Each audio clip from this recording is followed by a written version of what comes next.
உங்க எம்எல்ஏ அவர்கிட்ட போய் கேட்டிருக்கணும்ல இந்த பிரச்சனை எல்லாம். நாங்களும் அவங்கள பார்த்தவங்க சார் போய் கேட்கலாம். அவங்க யாருன்னே உங்களுக்கு நிறைய பேருக்கு தெரியாது. அப்புறம் எம்எல்ஏவே தெரியாதா? பாத்துருக்க வாய்ப்பு இல்ல சார். இங்க வந்தாதானே சார் தெரியும். கார்த்திக் சிதம்பரம் தான் உங்க எம்பி தெரியுமா? காரைக்குடினா அவங்க தான் தெரியும். பேரும் நியூஸ்ல பாக்குறது மட்டும் சார். அவங்க எல்லாம் பார்த்ததே இல்ல சார்.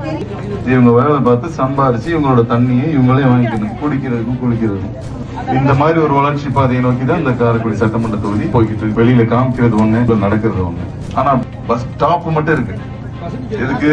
அதுலதான் சார் ப்ராப்ளம் பண்ண முடியும். அவங்க பேரு அது பேர் அவங்க அதனால போட முடியும். இதுல பைப் வந்து எழுத முடியாது. யாரோட பணத்துல யாரு பிராண்ட் பண்றது? சொந்தமா உழைச்சு சம்பாரிச்சு அதுல பிராண்ட் பண்ணணும். பஸ் ஸ்டாப்னா பஸ் ஸ்டாப்னு எழுதணும். உங்க பேர் அவ்வளவு பெருசா எழுதி வைக்கிறாங்க, மக்கள் வரி கட்டுறாங்க. ஏன் அதுக்கு ஒரு போர் போட்டு கொடுத்துக்கலாமே? 5 லட்சம் ரூபாய் பஸ் ஸ்டாப் கொடுத்ததுக்கு முதல்ல நம்ம ஊருக்கு தண்ணி கொண்டு வருவேன்ற வாக்குறுதியை நான் கொடுக்குறேன்.